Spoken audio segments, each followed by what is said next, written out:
Alam mo ba na pwede kang yumaman sa pamamagitan ng utang? Hindi nga. Yes guys, pwede kang mangutang ng mangutang at ayan ang maging way mo para yumaman ka. Pero bago tayo pumunta dyan, ay pag-usapan muna natin yung dalawang klase ng utang. Masamang utang at mabuting utang.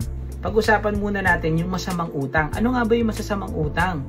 Ang masamang utang ay ang utang na ang purpose ay para sa mga bagay na hindi kumikita o mabilis na kumukupas ang halaga.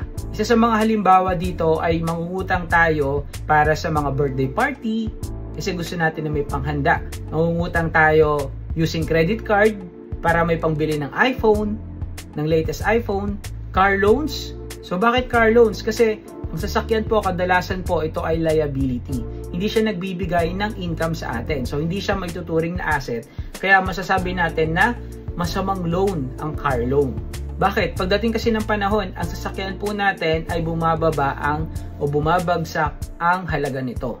Ito guys, baka magulat kayo, kasama ito sa masamang loan. Yung startup business loan.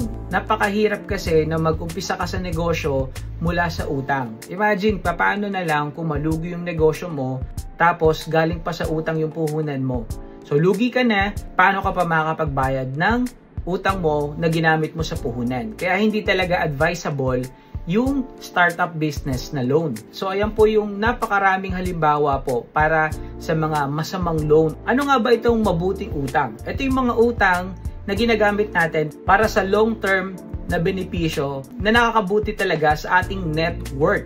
Sa pagtaas ng ating kita, sa pagpapalago ng ating negosyo, sa pagpapalago ng ating investment, at ang maganda dito guys ay mababa po ang interest rate ng utang na ito. Isa sa magagandang utang ay ang mortgage o utang sa bahay. Dahil nagpapabuild ito ng equity at maaring tumaas ang halaga ng property sa paglipas ng panahon. Isa pa sa mga magagandang halimbawa ng magandang utang ay ang pag-expand ng negosyo.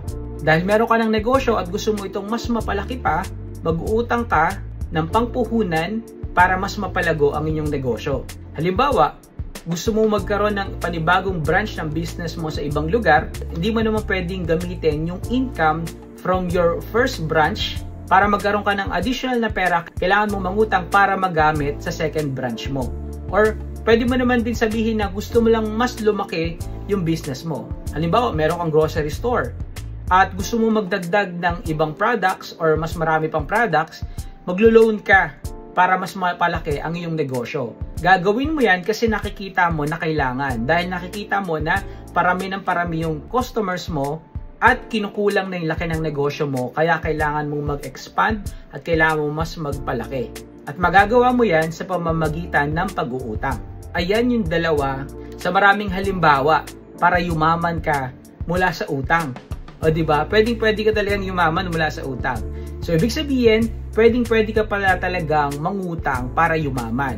Kasi gagamitin mo na yung utang na yan para mas mapalaki yung negosyo mo.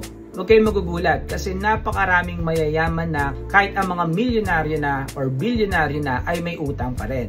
Halimbawa nito ay si Manny Villar. So number 1 siya sa pinakamayaman sa Pilipinas pero may utang siya. So kapag nag-research kayo ay makikita nyo ito lang recently, July 2025 ay may utang siya. At ang kabuang utang niya nga ay umabot na nga ng 20 billion pesos. Pero inuulit ko, hindi ito personal. Ito ay sa corporate at ginagamit yung utang na ito para po mas mapalaki or mag-expand yung negosyo niya. For sure, kayang-kaya yan bayaran ni Manny Villar kasi hindi siya mapapautang kung wala siyang perang pangbayad dito. Kaya ang mapapayo ko, wag kang magkakaroon ng masamang utang, iwasan mo ang mangutang lalo na sa credit card. At kung mangungutang ka, dapat bago mo gawin yan, isipin mo munang ng mabuti at isipin mong magbabayad ka ng utang mo. Okay guys, itag mo yung mga kamag-anak mo o kaibigan mo na ang hilig-hilig magkaroon ng masamang utang. Yun lang guys, God bless.